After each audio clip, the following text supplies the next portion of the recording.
Hello everyone, welcome to लक्ष्य air force. इस video में फिजिक्स के कुछ ऐसे क्वेश्चंस डिस्कस करेंगे जो पिछले सालों में एयरफोर्स और नेवी के एग्जाम्स में पूछे गए हैं। आप नोटबुक लेके ज़रूर बैठें क्योंकि हर क्वेश्चंस आपको कुछ ना कुछ नया सिखाएगा और ये वो क्वेश्चंस हैं जिनका पैटर्न चल रहा है। लेटेस्ट क्वेश्चन आप इनको कह सकते हो। तो आपके अपकमिंग एग्जाम में बहुत चांसेस हैं कि इनमें से कोई क्वेश्चन रिपीट हो जाए। तो सबसे पहला क्वेश्चन जो है, आपने मान लो कंप्यूटर आप एग्जाम हॉल में बैठे हैं, आपने देखा तो क्या चैलेंजेस आएंगे एज अ स्टूडेंट वो मैं आपको बताऊं। आप देखोगे आंतरिक ऊर्जा यहाँ पे लिखा हुआ है, ठीक है। दो गैसेस का मिक्सचर है, एक है ऑक्सीजन एक है आर्गन। तो सबसे पहला जो चैलेंज आता है वो होता है फॉर्मूला न्यूमेरिकल के लिए। तो फॉर्मूला आप याद रखोगे, आज ही इसको लिख लो अपनी नोटबुक में। जो आंतरिक ऊर्जा का फॉर्मूला होता है वो होता है F/2 nRT, ठीक है, जहाँ पे F होता है डिग्री ऑफ फ्रीडम। अब जैसे द्विपरमाणु गैस ऑक्सीजन है उसके लिए होता है 5 और आर्गन जो है वो एक परमाणु गैस है तो उसके लिए होता है 3। क्या F यानी कि डिग्री ऑफ फ्रीडम जो है F, उसका मान द्विपरमाणु के लिए 5 होता है, एक परमाणु के लिए 3 होता है। तो ये 3 बेसिक बातें जिस बच्चे को पता थी वो इस न्यूमेरिकल को बहुत ईजिली कर पाएगा। कैसे? क्योंकि अगर उसने ऐसा क्वेश्चन नहीं भी किया होगा और फॉर्मूला अगर उसको याद है तो कैसे वो कर लेगा, क्योंकि उसने देखा कि किसी गैस के मिश्रण का मतलब है कहीं ना कहीं अल्टीमेटली हमें प्लस कर देना है। अब देखो, पहले हम पहले वाले की लिखेंगे तो फ्रीडम ऑफ डिग्री उसके लिए 5 है क्योंकि ऑक्सीजन है, बटे 2। एन का मतलब कितने मोल हैं उस गैस के, तो ऑक्सीजन के 2 मोल हैं तो 2 RT, ठीक है। प्लस मिक्सचर का मतलब बीच में प्लस लगा दिया। अब दूसरी वाली गैस के लिए फ्रीडम ऑफ डिग्री कितना है, उसके लिए आर्गन है तो उसके लिए 3 है तो 3/2। अब एन दूसरी वाली गैस के लिए कितने मोल हैं, 4 मोल कहा गया है सवाल में, 4 मोल हैं आर्गन के, तो नंबर ऑफ मोल की जगह पे 4 रख दिया और RT। बस एक लाइन का ही तो सवाल था। अगर आपको फॉर्मूला याद था तो आपने देखा यहाँ पे हो जाएगा 10, यहाँ पे हो जाएगा 12 और 12 में 10 जोड़ेगा तो 22/2 RT हो जाएगा, क्योंकि 2 लघुत्तम ले लोगे तो 22/2 RT का मतलब इसको कट करोगे तो 11 RT, यानी कि सी विकल्प आपका सही हो गया। और ये वो सवाल है जो आ चुका है और जितने भी आगे सवाल आएंगे वो सभी जो है NDA, एयरफोर्स या नेवी या जिस एग्ज़ाम में आपका जो फिजिक्स पूछी जाती है टेक्निकल जो 12th वाली, उसमें आए हुए सवाल हैं।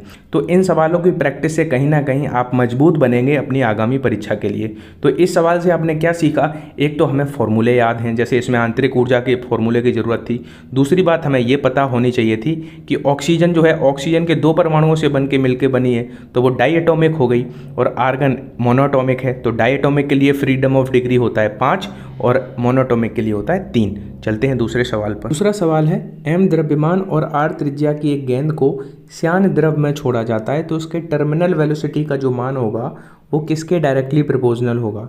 तो टर्मिनल वेलोसिटी का फॉर्मूला क्या होता है, 2/9 R² rho minus sigma into G बटे टर्मिनल जो श्यानता गुणांक ईटा।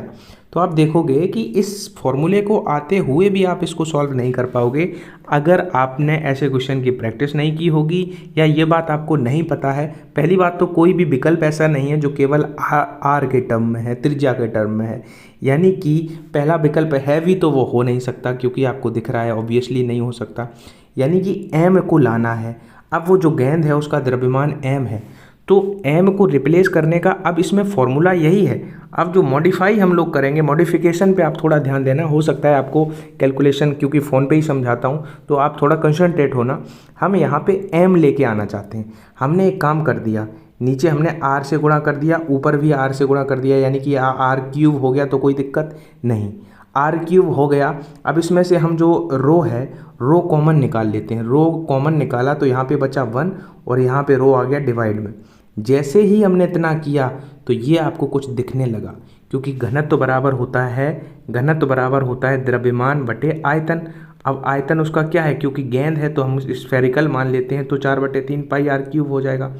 यानी कि इसका मल्टीप्लाई अगर R³ में हो गया तो ये M के इक्वल हम किसी तरह से ला सकते हैं गुणा भाग करके, यानी कि जो रो R³ है उसको हम मास में कन्वर्ट कर सकते हैं, बिल्कुल कर सकते हैं। और सारी चीज़ें तो नियतांक रहेंगी, भले ही हम गुणा भाग करेंगे लेकिन 4 और 3 ये सारी चीज़ें हैं तो नियतांक 2, 9, ठीक है, G ईटा। अब श्यानता गुणांक ये भी है तो यहाँ पे हम देख रहे हैं कि हम जैसे ही रिप्लेस किया तो इसकी जगह पे हमने लिख दिया M, तो यहाँ पे तो M बचेगा नीचे, और तो सब नियत है, और नीचे ये तो श्यानता गुणांक है तो नीचे बचेगा R। तो यहाँ पे जो फाइनली आएगा, जो टर्मिनल वेलोसिटी आएगा वो क्या आएगा, m/r के अनुक्रमानुपाती होगा, यानी कि बी वाला विकल्प सही हो गया। बहुत सारे बच्चों को ये जो मॉडिफिकेशन है वो क्या किया वो थोड़ा समझ में नहीं आया होगा, तो एक बार कट करके मैं स्क्रीन पे एक बात बताऊं कि आपको घनत्व बराबर क्या होता है, द्रव्यमान यानी कि मास बटे आयतन 4/3 पाई आर क्यूब। आयतन का मतलब वो एक गोलाकार गेंद है तो गोले का आयतन वही उस गेंद का आयतन कर दिया। तो यहाँ से इसके बटे 1 मान के अगर हम कैची गुणा करेंगे, क्रॉस मल्टीप्लाई करेंगे, तो m का गुणा 1 में होगा, तो m जो है वो क्या आएगा, घनत्व इंटू 4/3 पाई आर क्यूब। तो 4/3 पाई आई तो कांस्टेंट है, क्योंकि हमें अनुक्रमानुपाती से मतलब था तो हमने रो और आर क्यूब बना लिया था ऊपर, जिसको हमने एम से रिप्लेस कर दिया था। तो ये ऐसा आपको करना था। हो सकता है समझ में ना आया हो, देखो थोड़ी जो चीज़ें अच्छी होती हैं उनको समझने में भी टाइम लगता है, ठीक है। तो आप एक बार अगर इसको फिर से रिपीट करके पीछे वीडियो में जाके समझने का प्रयास करोगे तो आशा करता हूँ कि आपको समझ में आ जाएगा, ठीक है। तो यहाँ से एक बात और आप याद रखना, जो श्यानता गुणांक होता है उसकी बीमा भी बहुत परीक्षाओं में पूछी जा चुकी है, एयरफोर्स और नेवी की परीक्षाओं में। तो स्टोक्स ने एक नियम दिया था श्यान बल का, जो श्यान बल का विस्कोसिटी फोर्स का फॉर्मूला दिया था वो था 6 पाई ईटा आर वी। तो यहाँ से आप जो है डिराइव कर सकते हो, क्योंकि 6 पाई तो कांस्टेंट है। अब आर जो है उसका भी आपको डायमेंशनल फॉर्मूला पता है, वी का भी पता है और एफ का भी पता होता है। तो यहाँ से श्यान बल का जो डायमेंशनल फॉर्मूला डिराइव कर लोगे। वैसे मैं श्योर नहीं हूँ लेकिन शायद ये होता है, लेकिन आप लोग निकाल के देख लेना जो है, फिर उसको कमेंट सेक्शन में जरूर बताना कि क्या होता है श्यानता गुणांक का विमीय सूत्र। तीसरा सवाल एनडीए का क्वेश्चन है, और याद रखना एनडीए के क्वेश्चन एयरफोर्स और नेवी में आने के हाई चांस रहते हैं, क्योंकि इसी बार जो एनडीए का पिछली बार की बात कर रहा हूँ, एक वर्ड था लिंग्विस्ट, 1 वर्ड, तो वो एनडीए में भी पूछा और वो सेम इनटेक में जो है एयरफोर्स में पूछा। तो ये जो अच्छा सवाल है, जो एनडीए के अच्छे क्वेश्चंस होते हैं उनको आप ध्यान से किया करो।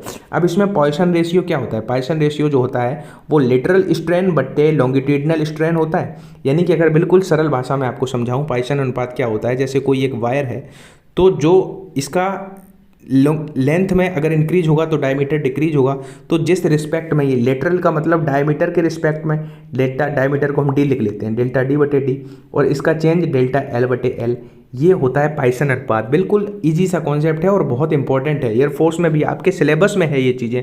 वही बातें मैं बताऊंगा जो आपके डोमेन में आती होंगी।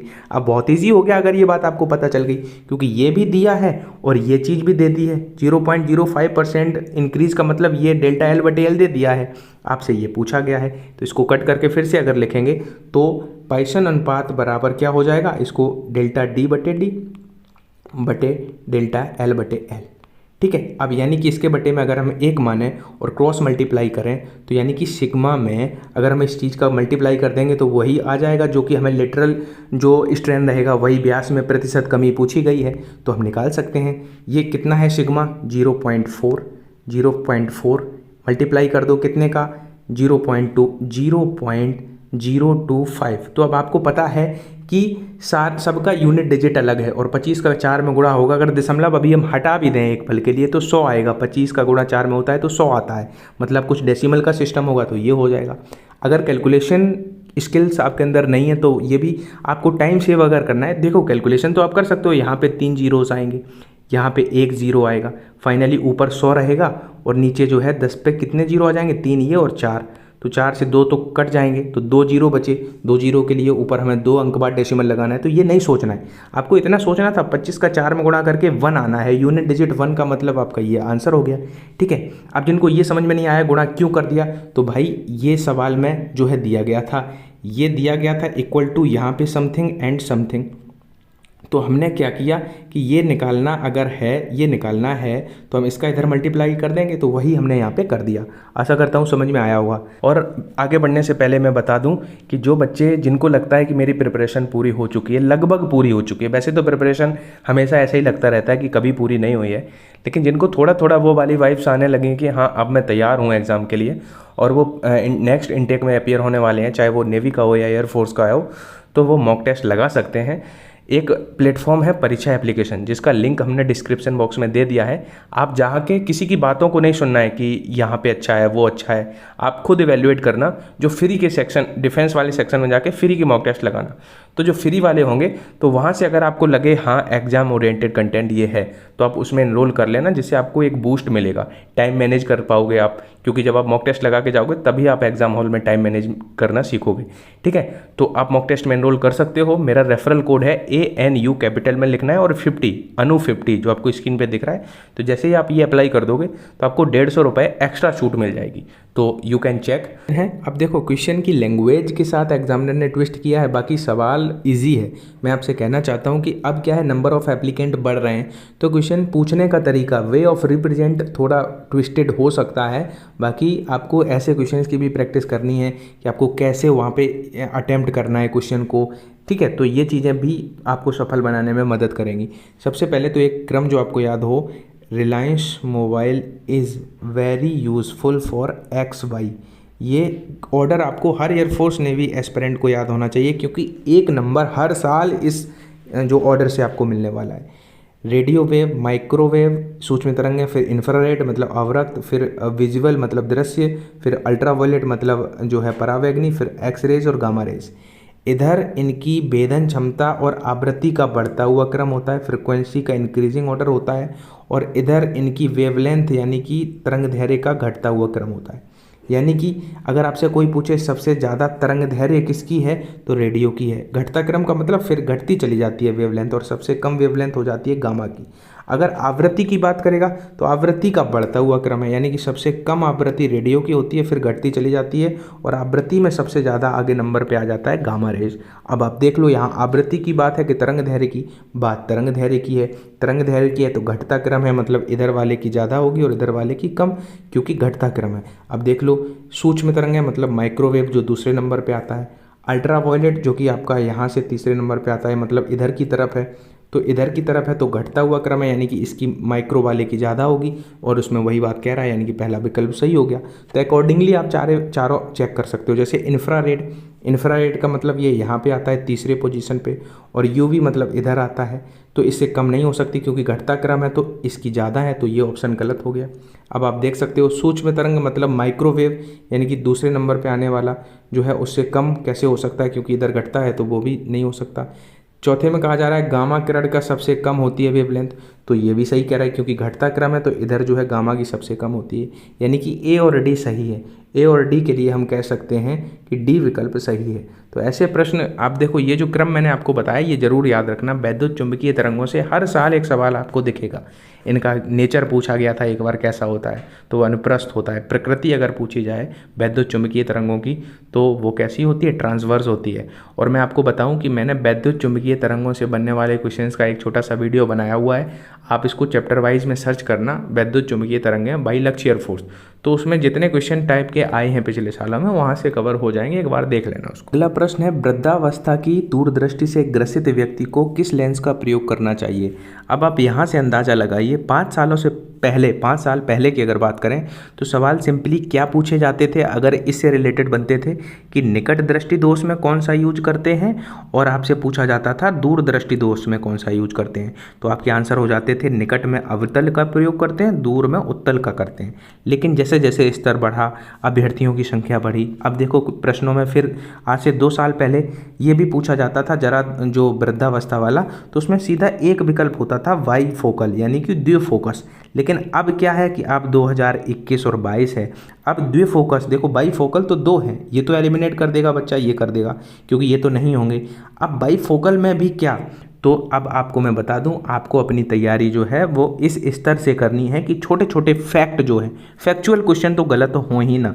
अब जैसे इसमें क्या क्या बढ़ा दिया उसने, तो याद रखना कि वृद्धावस्था में जो दूरदृष्टि दोष से ग्रसित व्यक्ति होगा उसमें बाईफोकल तो होगा, लेकिन जिसका निचला भाग जो है वो कॉन्वेक्स हो, निचला भाग उत्तल हो। तो ऐसे फैक्ट पे जैसे कि आपको अपनी कमांड कर लेनी। नेक्स्ट क्वेश्चन है, सायरन की एक डिस्क है जो 1 मिनट में 600 बार घूमती है, यानी कि 600 रिवोल्यूशन पर मिनट वो करती है। जो फ्रिक्वेंसी है वो 480 दे दी गई है स्वरित्र की, और आपसे पूछा गया है कि नंबर ऑफ होल्स क्या होंगे। वैसे तो चलो हमने इसका फॉर्मूला सर कभी नहीं पढ़ा था कि नंबर ऑफ जो होल होते हैं वो ट्यूनिंग फॉर्क की फ्रिक्वेंसी जो होती है बटे जो आपका जो फ्रिक्वेंसी का साउंड सोर्स होता है उससे डिवाइड कर देते हैं। ठीक है, यानी कि जो फ्रिक्वेंसी आपकी 480 गिवन थी सवाल में, और हमने डिवाइड कर दिया किससे, अगर 600 बार घूम रही है 60 सेकंड में, मतलब 10 बार घूम रही होगी, तो 48 आंसर आ गया। लेकिन ये तो वही हो गई सर, ये फॉर्मूला हमने नहीं पढ़ा था। तो आप थोड़ा बेसिक अंडरस्टैंडिंग से सवाल को कर सकते थे। मान लो इन केस आपको फॉर्मूला नहीं भी पता था, तो जैसे 60 सेकंड में 600 रिवॉल्यूशन कर रही है, 60 सेकंड में वो डिस्क जो है वो 600 बार घूम रही है, तो उसकी फ्रिक्वेंसी क्या होगी? फ्रिक्वेंसी मतलब पर सेकंड, तो पर सेकंड के लिए मतलब 1 सेकंड का यहाँ पे निकालना है। यहाँ पे 1 सेकंड का मतलब यहाँ से 60 से डिवाइड कर दें तो ये 1 सेकंड का निकल आया। 1 सेकंड का मतलब कितना आ गया? जब 60 से डिवाइड करेंगे तो 10, जो फ्रिक्वेंसी है वो कितनी आ गई? 10। अब आपको सवाल में दो चीज़ें दिख रही थी, 10 दिख रहा था और 480 जो है वो उस ट्यूनिंग फॉक की फ्रिक्वेंसी दी गई थी। तो अब 10 और 480 से क्या आप 24 लगाते, क्या आप 38 लगाते, क्या 56 लगाते? अगर आप थोड़ा बहुत नंबर के साथ भी खेलते तो क्या होता है, इसका या तो इसमें गुणा होगा या भाग होगा, और अगर जुड़ेगा घटेगा तब तो पॉसिबल ही नहीं है। 490 470 भाग और गुणा इनमें से ही कुछ होगा, तो जैसे ही डिवाइड हुआ तो 48 आ गया। यानी कि थोड़ा बहुत आप कॉमन सेंस से भी सवाल कर ले जाओगे। एयरफोर्स में मैं आपको बता रहा हूँ। वैसे आपको फॉर्मूला मैंने बता ही दिया।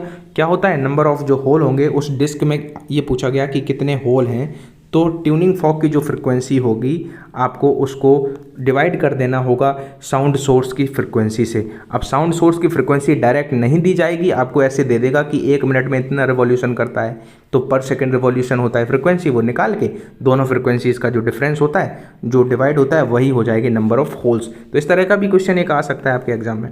नेक्स्ट क्वेश्चन है, क्या पूछा जा रहा है कि एक पेंटावैलेंट पंच संयोजी इम्प्योरिटी को जर्मेनियम क्रिस्टल के साथ मिलाया जाता है तो किस प्रकार का सेमीकंडक्टर बनेगा? 2 पॉइंट जो कि एयरफोर्स और नेवी में बहुत पूछे जाते हैं सेमीकंडक्टर के क्वेश्चन से, कि अगर पंच संयोजी आप इम्प्योरिटी मिलाओगे तो कौन सा सेमीकंडक्टर बनेगा, और अगर ट्राईवैलेंट यानी कि त्रिसंयोजी इम्प्योरिटी मिलाओगे तो कौन सा? तो याद रखना आपका जो है एन टाइप का बनेगा जब आप पेंटावैलेंट इम्प्योरिटीज़ मिलाओगे, और ट्राईवैलेंट बनेगा जब पी टाइप बनेगा जब आप त्रिसंयोजी अपद्रव्य मिलाओगे। अब ये समझते हो संयोजकता तो आपको आता होगा। जैसे 5 संयोजकता वाला अगर कोई मान लो, वैसे इतना हार्ड नहीं करा जाएगा, एनडीए में हो सकता है वो दे दे बोरॉन, एल्यूमिनियम, या ऐसे 4 दे देगा जिनकी संयोजकता 3 ऑप्शन में ऐसी होंगी जिनकी बैलेंस 4 होगी, एक ऑप्शन ऐसा होगा जिसकी संयोजकता 5 होगी। लेकिन एयरफोर्स के लिए ये डेटा याद रखना, दोनों बातें जो है वो याद रखना। नेक्स्ट क्वेश्चन है, तरंग सिद्धांत किस घटना की व्याख्या नहीं कर सकता? पोलराइजेशन, विवर्तन, डिफ्रैक्शन, या क्रॉम्पटन इफेक्ट, या प्रकाश विद्युत प्रभाव? तो ये बहुत अच्छा क्वेश्चन है और ये है आज का क्वेश्चन ऑफ द डे। हर बच्चा इसका आंसर कमेंट सेक्शन में बताएगा। अगर आपने कुछ भी आज वीडियो से सीखा है, इस छोटे से वीडियो से, तो आप ज़रूर बताना कमेंट सेक्शन में, और हम इसी तरह से पढ़ते रहेंगे।